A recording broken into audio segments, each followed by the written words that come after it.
ẹgbẹ̀rún èèyàn ní nǹkan ti ṣe láti gbà sí àwọn àlùfáà wa ti kú láti jẹta yìí. bàbá kan ní ń sọ ibi tá a dúró sí ó ní àbájá kí wọ́n rí mi ó ló ń di arúgbó àtọ̀sán àtàlẹ́ òun ní fún mi ó ní ta ní ọmọ sàánù mi. kọ́dà nígbà tí bàbá yẹn gbà tí wọ́n dákẹ́ rẹ̀ àwọn yẹn àfa wa ṣe ọlọ́sọ̀ ní ìmọ̀lẹ́mọ̀lá ó ní bàbá ọlọ́run ń bẹ ó ní ọlọ́run ń bẹ lóòótọ́ ọlọ́run ń bẹ tẹ́lẹ̀ náà kó tó máa ṣe fún mi. wọ́n sọ fún mi níjọ́ kan wípé bàbá wa gbà lókè Agodi wọ́n rán àwọn ṣẹ́ lẹ́jọ́ náà àwọn wa gbéṣẹ́ òde ilé lọ́dọ̀ wọn àwọn wa dúró de wọn fá títí di aago 12 bàbá lọ́bì kan wọ́n sọ̀ nítọ̀ wọ́n wá jòkó lẹ́nu ọ̀nà gbàtí bàbá wa jí táwọn fẹ́ sàlùwàlá tètè àgbà wọn sì ń bẹ lọ́dọ̀ bàbá tọ́lọ́dọ̀ bàbá wa lókè Agodi ni àwọn bàbá tó bí wọn fi wọn sí. wọ́n á jáde wọ́n wọnú ó lè mí ní ìpínlẹ̀ láhàn bàbá náà pé Hamza ẹsẹ̀ ọlọ́lẹ̀ sùn ni wọ́n ní sẹ́tẹ̀ ẹran mi ń gbà mú rí pé ẹ ti sùn wọ́n ní kí n gbé lọ gbígbà tó bá di àṣùbà ẹ bà mí ní ìyá yìí wọ́n sì sọ wọn lọ́wọ́ wọn lẹ́nu bàbá Sheikh Yahya kí bàbá sọ pé ọ̀là àlùbáríkà wọn ní kí ni wọn tó lè wí èyàn wù àlùbáríkà lóòótọ́ ní kọjọ́ tí wọ́n tá à ń fán kì fèkì là ń fán wọ́n ní bàbá wa ní ọwọ́ àjò ojú òye ọ̀dà àfọ̀n yẹn sùn ọ̀là àlùbáríkà mọ̀lánà wọ́n ní àwọn rò pé tọ́nà ń wù òbíṣẹ́ àwọn báyìí iṣẹ́ tọ́nà ṣe fún bàbá wa láyé gbà mí ní àyín ilé tí ọjọ́ eré wọn nílẹ̀ yìí kò sí ẹni tọ́nà ṣe wẹ̀ fún aqulu hadha bèlè ìfàmì ní Nàìjíríà pátá tọ̀ lédèdè ọjọ́ eré wọn kò sí ẹni tọ́nà ṣe wẹ̀ fún wọn wá mú ìwà bàbá lókè Agodi débi wípé tẹ́ ẹ bá ń wọn ẹ máa rí wọn rí ẹni tí ń wojú Ọlọ́run kọfẹ́ dé ni wọ́n sì ń dá káàdì mọ̀démọ̀dé tọ̀ wọ́n ní wọ́n sì ń dájọ́ títí tí wọ́n fi kú yìí àjọ ojúmọ́ wọ́n ní wọ́n sì ń dá baba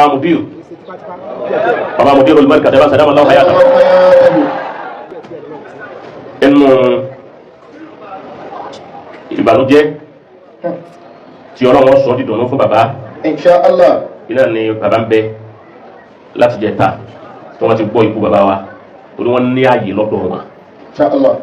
wọ́n rà ń gbà tí baba wa tí wọ́n dìde nínú àwọn tí baba dákọ̀ nínú alibara nínú ọmọ tí wọ́n mẹ́nsàn tí wọ́n dákọ̀ àwọn baba wa lẹ́yà yìí. Alhamdulillah. baba ní kí àwọn baba wa lókè Agodi pípé ẹkú aráfẹ́ra kú ọ̀kan nínú ọmọ tọ́lọ́mù tó gbà lọ́wọ́ yín. baba wa Sheikh Adamu Yahya Al-Fulani wọ́n ládéhùn tí àwọn àti baba yìí àyíjọ ṣe ìjọ táwọn pàdé lókè Agodi ni pé táwọn bá dá wálé padà àwọn ń bọ̀ wá sí yàrá gbogbo àyè tí Ọlọ́run ṣe fún wọn gbà tó jásí pé ojú ọ̀nà tààlímù yìí ni wọ́n mú lọ́pẹ́ kódò láti lẹ̀. wọ́n láwọn wálé kan jò ní baba Wazirul Madrasa ni wọ́n sọ bẹ́ẹ̀ wọ́n bàbá wo kíní wọ́n máa rí iṣẹ́ ìgbé tí ń jẹ. wọ́n lé táwọn wájú ní àwọn ọ̀rá yìí dára dúró àwọn kábàámà báwọn ti gbọ́ kú wọn wípé mi bá máa fi báyìí ní òrì àwọn ọba ìjẹ́ kí ọ jẹ́ pé àwọn ni wọ́n rí gbẹ̀yìn. wọ́n ní kí àwọn baba wa lókè Agodi pé ẹkú ara fẹ́ra bẹ́ẹ̀ ni gbogbo àwọn ẹni rí bẹ́ẹ̀ bàbá wa gbà láyé gbà mí yìí fún àdúrà tí bàbá wa lókè Agodi ọba wa tó ṣe sí lẹ́yìn ìgbà tí wọ́n bá parí wá síta ìṣẹ̀dá wọn ọkọ̀ já ṣẹ̀dá mọ̀ṣáájò kò sí àjò téèyàn lè ṣe tó lè sọ gbogbo tó táwọn wò yìí di bó ti rí àjò máa ní ìgbà tí máa dúró àmọ́ nǹkan táwọn mọ̀ ní wípé wọ́n lè ṣe àdúrà ju everybody lọ. kò sí ohun tọ̀hún tó tó bẹ́ẹ̀ àbí aláàjì kò sí ohun tọ̀hún tó tó bẹ́ẹ̀ bàbá wa ní sàlátì ń jẹ́ nìsí bàbá wa ní tẹ̀gbọ́n náà jẹ́ nìsí kò sí ohun tọ̀hún tó tó bẹ́ẹ̀ bàbá kó wa lọ bílẹ̀ àbí àdúrà èmi ọ̀ jáde lẹ́ẹ̀mẹ́ta ní lè fin àṣà àkẹ́yẹ bá sàmọ́ fẹ́ fin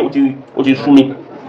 wọ́n máa ń ṣe kíní kan fún mi tí n bá ti wá fẹ́ dè wọ́n á mú aṣọ mi báyìí wọ́n wá gbẹ́sẹ̀ lé báyìí wọ́n mọ̀ ṣe dìde á sì ṣe Al-Qur'ani alẹ́ ṣe Qur'ani bíi mẹ́rin kí lè o tó mọ́ èyí tí bá wá sá lọ wà ní ọkùnrin ó ti sá lọ nù Ọlọ́run ti wá dáhùn wọn àwa fi bí wọ́n ti ń ṣe láti gbà ń lẹ̀ títí tí wọ́n ti kú yìí èèmọ̀ ni wọ́n Ọlọ́run wá tì wọ́n sọ́dọ̀ èèmọ̀ bàbá wa Sheikh Yahya ẹnu àwọn ẹnu tẹ́mi ti mọ̀ wípé àmì ni bàbá Imam Hamza gbogbo àwọn tó jù wọn lọ ní mímọ́ tí wọ́n jù wọn lọ lọ́jọ́ ìrí tí tí wọ́n tún já àfáà fún wọn gbogbo wọn ni wọ́n déwájú wọn tí wọ́n tọ́ gbogbo ohun tí ń bẹ̀rẹ̀ wọn lẹ̀. ala sabili misal baba wa Dr. Abdulhamid Agaka ọlọ́run bá wa kẹ́ wọn Imam Agaka gbogbo alasama kí baba ni wọ́n jẹ́ fún wọn àfáàfáà ni wọ́n tún jẹ́ fún wọn. tí wọ́n bá wá ń bọ̀ wá nígbà tá à ń bẹ ní family house tí baba Dr. Agaka bá wá ń bọ̀ wá tí wọ́n bá páàkì síbi tá a ti ń ṣe Jackman yẹn wallahu shahid wa nahnu shahidun. tọ́ba ti bọ́ bàtà báyìí ní baba Dr. Agaka tọ́ba bọ́ bàtà báyìí wọn ò ní wọ bàtà wọ́n máa wá sáré bọ̀ wá wọ́n wà lọ nìyẹn pátápátá pátápátá nígbà tí wọ́n á wò pé bàbá yìí ju bàbá yìí lọ àgbàlagbà lẹ́yìn àfà nígbà tí mo wá lọ programu kan tí mo bá Nakibul Ashraf mo wá lọ programu kan wọ́n lọ sí wáàsí kan àwa tẹ̀lé wọn bàbá Nakibul Ashraf fi wá ń sọ níwájú bàbá wa Gaka wípé àfa wa ni nǹkan kan fẹ́ wíwẹ́ wọ́n tún yẹ wọ́n wá kúnlẹ̀ bàbá Nakibul Ashraf wá kúnlẹ̀ pé àwọn àmì wíwẹ́ kankan yẹn lọ kọ́ wa ní gbogbo nǹkan kéyì. ìgbà yìí máa wò pé bàbá wa Salati yìí ju àfa wa lọ bàbá wa Salati wá ń kúnlẹ̀ fún bàbá wa Lagaka tí bàbá wa Lagaka bá wá dé ọ̀dọ̀ bàbá wa ṣé Hamza wọ́n wá kí ni wọ́n máa dàrú mọ́ mi lójú ó sì wá tàbùkù báyìí àwọn ni wọ́n mọ tí wọ́n rí nínú àwọn tí Ọlọ́run wá ṣe ní alábàáṣe wọn táwọn náà ti bọ́ síwájú Ọlọ́run nínú ẹni bàbá wa Ọláwùmí lórílẹ̀ wọ́n bá délẹ̀ yìí wọn ò lè má dé yà yìí wọ́n fẹ́ràn àwọn àlùfáà wa púpọ̀ bẹ́ẹ̀ ni kò rí ìbámu tì í inú wọn iná ni bàbá wa Sheikh Abdullah Mukaddamu ní Sakama tí wọ́n jẹ́ ọmọ ìyá fún bàbá wa Salati wọ́n jọ máa wádọ̀ bàbá wa inú wọn inú ẹni Sheikh Abdul Latif mi Kabara alájọṣe ni wọ́n púpọ̀ táwọn náà ti ṣáwájú wọn ẹ bá wa bẹ̀ lọ́hùn fún gbogbo wọn kí Ọlọ́run kó bá wa kẹ́ wọn pọ̀. Àmín ya Allah. ìbànújẹ́ ńlá ni eléyìí fún wa táàrí nǹkan kan tá a lè fi wé ju ìbànújẹ́ lọ. bá a bá pè ní ọ̀fọ̀ ó kéré ṣé ká pè ní òfò àwa lòfó wa ṣe kìí sàwọn torí wípé ẹgbẹ̀rún èèyàn ní nǹkan ti ṣe láti gbà sí àwọn àlùfáà wa ti kú láti jẹta yìí. bàbá kan ní ń sọ ibi tá a dúró sí ó ní abájá kí máa wòrí mi ó ló ń di arú àtọ̀sán àtàlẹ́ òun ní ń kún mi ó ní ta ní ọmọ sàánù mi. kọ́dà nígbà tí bàbá yẹn gbà tí wọ́n dákẹ́ rẹ̀ àwọn yẹn àfa wa ṣe ọlọ́sọ̀ ní ìmọ̀lùmọ̀lá ó ní bàbá Ọlọ́run ń bẹ ó ní Ọlọ́run ń bẹ lóòótọ́ Ọlọ́run ń bẹ tẹ́lẹ̀ náà kó tó máa ṣe fún mi. ẹ wá wuyi ẹgbẹ̀rún èèyàn bẹ́ẹ̀ tí nǹkan ti ṣe látara ikú wọn. àdìsá ndé Muhammad sallallahu alaihi wasallam láti gbé máìkì fún bàbá wa Ànábì ní inna Allaha la yakbidu al-ilma intisa'an yantasi'uhu min suduri an-nas walakin yakbiduhu bi mawti al-ulama hatta idha lam yatruk 'aliman اتخذ الناس رهابا جهالا فسئلوا فافتوا بغير علم وضلوا واضلوا رواه البخاري ومسلم. Ànábì ní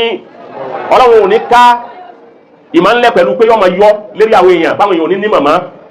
sísítẹ́mù tí Ọlọ́run máa fi ká ìmọ̀lẹ́ ni pé ikú àwọn onímọ̀ yóò jẹ́ ọmọ àtẹ̀léra wọn. bá a fún mímọ̀ kan àwọn àfáà tó sì nímọ̀ ní ọmọ kú àwọn aláìmọ̀ kan àfáà àwọn tí wọ́n ń pera wọn lómìmọ̀ tí wọ́n èso mímọ̀ wọn ò ní kú àwọn aláìmọ̀ kan tí wọ́n ń pera wọn lómìmọ̀ wọn ò ní lọ àwọn mímọ̀ kẹ̀kẹ́ àwọn ni wọ́n máa lọ ẹ wo iye ẹgbẹ̀rún àdìsí tí ń bẹ lérí àwọn àlùfáà wa ẹ wo iye àwọn nusus ẹ wo iye àwọn fíkíù àwọn fawaid. Ànábì ní tó bá ti di wípé kò bá sí àfáà onímọ̀ mọ́ ittakhadha an-nasu ru'asan juhala àwọn aláìmọ̀ kan ló kù táwọn yóò máa wá pè láfa wàásù ìlú àwọn yóò máa bí wọn lọ́rọ̀ ẹ̀sìn fa'aftaw bighayri ilmi wọ́n máa ṣe fàtiwá láyé ní mímọ́ fadallu àwọn ti sọnù wa adallu wọn tó sọ àwọn yẹn nù wa hadha al-hadith yushiruna ila هذا الحديث يشيرنا إلى أن موت العلماء هو الطريقة التي يموت بها العلم في الأرض إن شاء الله. وهذا الحديث يثبت أو يدعو إلى انتشار الجهل وضلال الناس في الأرض. bọ́bá jásí wípé inú àwọn tá nàbí ń júwe pé tó bá ti ń kú lórílẹ̀ àwọn aláìmọ̀kan ni wọ́n máa rọ́pò òru wọn káwọn bàbá wọn tó bá wà bẹ Ọlọ́run pàápàá jùlọ nílọrin yìí ọ̀pọ̀ ẹ wo iye àwọn tí wọ́n ti lọ bẹ́ẹ̀ táwọn àfa nílọrin tó jẹ́ pé ọjọ́ eré wọn ò dùbá yìí náà lọ́gbà tí ń ká lánàá Sheikh Murtada mo ka baba Nakibul Ashraf mo ka baba wa Shazili mo ka baba wa Medu Jesi gbogbo wọn kò sí èyí tó pé 60 years tó fi lọ nínú wọn bẹ́ẹ̀ la fa wa mi Kabara bẹ́ẹ̀ la fa wa Yasin bẹ́ẹ̀ la wọn mi bẹ́ẹ̀ bẹ́ẹ̀ tí wọ́n pe onímọ̀ pé ojú ọ̀nà tàlímù yìí ni wọ́n mú ní ọ̀kúnkúndùn bó lọ́wọ́ ṣe sànù wa kí àwọn afa ọ dàbí ìgbà tí ẹrú fẹ́ bá ní lójú ọ̀nà mímọ́ yìí wọn náà wọ́n ti sànù wa baba Imam Salati baba Lókè Agodi ẹ bá wa rọ baba Imam Salati lójú ẹ dákun torí Ọlọ́run torí pé wọ́n sábà èmi bá wọn bára wọn ni o ti yé báwọn wọn a sì fira wọn lè fa títí wọn fi lè bọ́ lọ́wọ́ bẹ́ẹ̀ ni baba wa yìí náà Ọlọ́run kọ́ bá wa sànù ọkọ̀ wa jẹ́ kí á rí àwọn baba wa Lókè Agodi ó já